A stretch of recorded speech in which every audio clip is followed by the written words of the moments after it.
ਸਮੇਰ ਪਰਬਤ ਦੇ ਉੱਪਰ ਗੁਰੂ ਨਾਨਕ ਸਾਹਿਬ ਦੇ ਨਾਲ ਸਿੱਧਾਂ ਨਾਥਾਂ ਜੋਗੀਆਂ ਦੀ ਗਿਆਨ ਚਰਚਾ ਹੋ ਰਹੀ ਹੈ। ਸਿੱਧਨਾਥ ਜੋਗੀ ਪੁੱਛਣ ਲੱਗੇ ਕੋਈ ਜ਼ੋਰ ਹੈ ਇਨਸਾਨ ਕੋਲ? किस गल का जोर है? कहते किसी तरह का जोर नहीं, क्योंकि प्रतंत्र है, अधीन है, स्वतंत्र नहीं है। इस कहने बारे फरमान के लिए आखर जोर चुपे न जोर। इसको बोलने का भी कोई जोर नहीं, ताकत नहीं, और ना ही चुप रहने की ताकत है, बोल ही पैंदा। जोर ना मंगण देण ना जोर, ना इसको कोई ताकत है भी जो इच्छा वो मंग लवे, ना इसको ऐसी ताकत है कोई किसी ने कुछ दे सके। लखां करोड़ापति भी आंदे, कोई मंगण आंदा देंदे नहीं कुछ भी, क्योंकि ताकत नहीं देण दी, हुक्म ही नहीं उसनूं देण दा। कोई गरीब आदमी हुंदा तो हुक्म है तो गरीबी चों भी कुछ दे दिंदा, बड़ा धनाड़ उहनूं हाथ जोड़ दिंदा माफ़ी करो। जोर ना जीवन मरण ना जोर, ना इसको ताकत है कि वो जिंदा रह सके। हुक्म हो गया तो चल नहीं पैंदा। जदों चार चीज़ां मिल जान तो फिर मौत आ जाती है। वो स्थान, वो कारण, वक्त, हुक्म, जब चार चीज़ां इकट्ठे हो जाते हैं फिर उसले मौत हो जाती है। चार चीज़ां इकट्ठियां होण भावें कुछ भी हो जाए, मर नहीं सकता। इसको जीवन का भी जोर नहीं है कि अपनी मर्जी नाल जिंदा रह सके। हुक्म आ गया तो जाना ही पैंदा। मरना जोर, ना इसको मरण की ताकत है भी इच्छा करे तो मैं मर जावा, नहीं मर सकता। भी जिन्ना मर्जी यतन कर ले मर ही नहीं सकता, क्योंकि हुक्म नहीं हुए परमेश्वर का। तो हुक्म हो जाएगा तो फिर बचने की कोशिश करे तो बच नहीं सकता।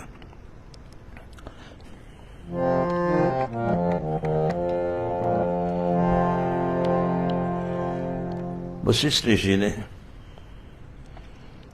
ब्रह्मा जी दे गोद च पैदा हुए, और ब्रह्म ऋषि कहा जाता है। सप्त ऋषि जिहड़े तारा मंडल है उन्हां च एक ब्रह्म ऋषि, इन्हां दा भी नंबर आंदा है वशिष्ठ महाराज का। जदों ब्रह्मा जी ने इन्हूं पैदा किया कि भी तुसी सूर्यवंश के पुरोहित बन जाओ। वशिष्ठ महाराज कह लगे मैं कि मैं इहो काम करा, लेकिन ब्रह्मा जी ने दस्सिया उस कुल दे विच भगवान विष्णु अवतार लैके आ रहे राम बन के। उसले मन गए भी ठीक है भी मैं प्रोचारी कर लांगा, क्योंकि इंद्रियां दे इन्होंने वस किया, इस करके इन्हें विशिष्ट कहा जाता है। करदम ऋषि की बेटी अरुंधति के नाल इन्हां दी शादी हुई, और सूर्यवंशी दे फिर कुल पुरोहित बने। इन्हां तप तेज इन्हां दा सी, जदों राजा सगद दे 60,000 लड़कियां नूं एकदम उत्थे ही नजरां नाल ही मार दिता ऋषि ने।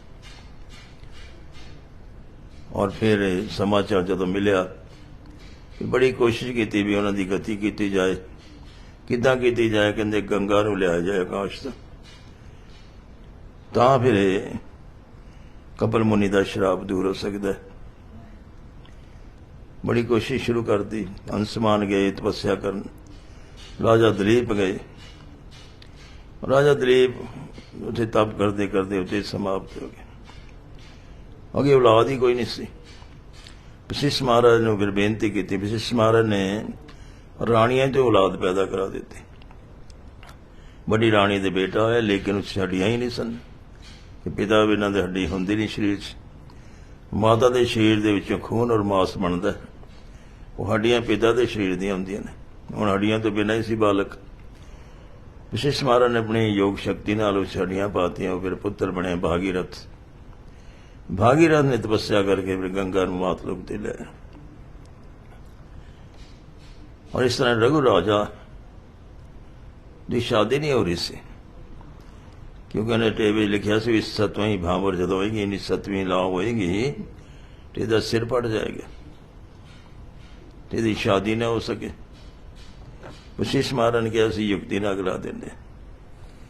वशिष्ठ ऋषि ने जब रघु राजा की शादी कराने वास्ते तैयारी की तो 4 लावां उन्होंने लड़के नूं अगे करके लड़की नूं पिछे करके गिण दित्तियां, और फिर लड़की नूं अगे करके लड़का पिछे करके 3 लावां होर करा दित्तियां। और गिणती करते 1 2 3 4, फिर 1 2 3, 7 बुरियां भी हो गई तो नहीं भी हुई। इस तरह रघु राजा की शादी कराते जिहड़े कि 7 लावां दे होण ते उन्हां दी सिर फड़ के मौत हो जानी सी। ब्रह्म ऋषि होने करके इन्हां कोल नंदनी गऊ सी, कामधेनु की बेटी। एक बार विश्वामित्र जदों आए शिकार तो नाल बड़ी भारी सेना है, उहदे विश्वामित्र जी वशिष्ठ महाराज के आश्रम को लंघन लगे। उन्होंने बेनती की आप बैठो, भोजन इत्यादि करके जाओ। वो कह मेरे नाल बड़ी भारी सेना भी है कि सबनूं संतुष्ट करावांगे। बड़े हैरान होए भी इत्थे जंगल सानूं किस तरह भोजन करा देणगे जबकि कोई पदार्थ ही इन्हां कोल नहीं है। लेकिन वशिष्ठ महाराज ने सारिਆਂ ਨੂੰ बड़े प्रेम नाल जैसा जैसा पकवान वो चाहते सन वैसा वैसा भोजन करा देता। पुछण ते बड़े हैरान हो गए, पुछण लगे भी कित्थों इन्ने पदार्थ आए तुहाडे कोल, कोई इतनी सैना नूं तुसीं भोजन कराता, आनंददायक भोजन, ऐसे भोग राज भोग नहीं मिलते। हुण दस्सिया भी साडे कोल नंदनी गऊ है, इहदे प्रताप नाल जो मंगो मिल जांदा। राजा विश्वामित्र कहणगे फिर इहो जी चीज़ तो साडे राज विच होनी चाहिए, राजा कोल होनी चाहिए, साडे बड़े खर्चे ने। लेकिन वो कहणगे ब्रह्म ऋषि कोल हुंदी है, राज ऋषियों कोल चीज़ की प्राप्ति नहीं होंदी। लेकिन युद्ध शुरू करता, जबरदस्ती पकड़ के लै गए नंदनी ने। वशिष्ठ महाराज ने कहा भी मैं तो ब्राह्मण हाँ, कुछ नहीं कर सकता। तो नंदनी गऊ ने ही अरदास की तुसीं आप कुछ करो पा। उन्हें नंदनी गऊ के शरीर चो इतनी सेना निकली जिन विश्वामित्र की सेना नूं मार के रख दिता और भज के चले गए विश्वामित्र। तो पता लगा इन्हां दे 100 बेटियां नूं, विश्वामित्र के 100 बेटे युद्ध करने वास्ते आ गए, चुप करके मारने वास्ते। वशिष्ठ महाराज हुंकार भरी तो उस वेले सारे ही मारे गए, जिस करके इन्हां दुश्मनी हो गई आपस में। हालांकि दोनों ही गुरु ने भगवान राम दे, विश्वामित्र भी वशिष्ठ महाराज भी। वशिष्ठ महाराज ने शास्त्रां दा ज्ञान दिता, वो विश्वामित्र ने शस्त्रां दा ज्ञान दिता। भगवान राम दे दोनों ही गुरु ने, लेकिन आपस में इन्हां दा बड़ा द्वेष, बड़ी दुश्मनी बन गई। और फिर विश्वामित्र सोचने लगे मैं नंदनी गऊ जरूर प्राप्त करनी किसी तरह भी। बड़ी भारी इन्होंने तपस्या की, कई तरह के शस्त्र विद्या सारी भगवान तो प्राप्त कर ली। और फिर आ गए वशिष्ठ महाराज को नंदनी गऊ लैन वास्ते और ब्रह्म ऋषि का खिताब लैन वास्ते, क्योंकि दसिया गया भी ब्रह्म ऋषि का खिताब केवल वशिष्ठ महाराज देंदे ने। जिसने कह देंगे ब्रह्म ऋषि, वो ब्रह्म ऋषि होएगा। इस इच्छा नाल जब विश्वामित्र गए तो ना मनने उन्होंने युद्ध शुरू कर दिता, क्योंकि हुण तो बड़े अस्त्र शस्त्र विद्या लैके भगवान तो प्राप्त करके आए सन। इस दिन होर मैं नहीं हार सकता। लेकिन वशिष्ठ महाराज ने अपने दंड खड़ा करता, डंडा ही खड़ा करता, जिहदे नाल ऐसा तेज निकलिया कि सारे जितने भी हथियार थे सन सब खत्म हो गए। विश्वामित्र वे खाली हो गए, ऐसा तेज इन्होंने दसी। और एक बार इन्हों का बड़ा बड़ा बेटा शक्ति, 100 बेटे ने, सब तो बड़ा बेटा शक्ति है। शक्ति जा रहा से अगों बड़ा संकरा रस्ता से, एको बंदा उतो लंघ सकता सी। वो तो कलमाशबाद राजा आ रहा सी, जो रस्ते में खड़ गए दोनों। वो कहते पहले मैनू रस्ता दे, वो कहते मैनू रस्ता दे। एक राजा है, एक ऋषि है। ऋषि कहता राजा का धर्म है ऋषि का सत्कार करना। राजा कहता पब्लिक का धर्म होंदा भी राजा नूं रस्ता दिता जाए। दोनों अड़ गए। जदों शक्ति ना हटिया तो राजा ने गुस्से च लै के घोड़े के सवार से घोड़े का चाबक मार दिता उन्होंने ऋषि पुत्र वशिष्ठ महाराज के बेटे शक्ति ने चाबक मारता। जो चाबक मारिया तो उस वे वो कह लगे तू नरभक्षी बन जा, राक्षसा वाला काम किया तू ऋषियों से हाथ उठांदा चाबक नाल मार लिया, कहते तू नरभक्षी राक्षस होना चाहिए। उस वेले नरभक्षी राक्षस बन गए, उसने शक्ति को ही खा लिया। और विश्वामित्र ने देख लिया, उन्हें एक राक्षस का मुझे ऐसा प्रवेश कराया कि उसने जाके सारे 100 पुत्र खा लिए वशिष्ठ महाराज दे।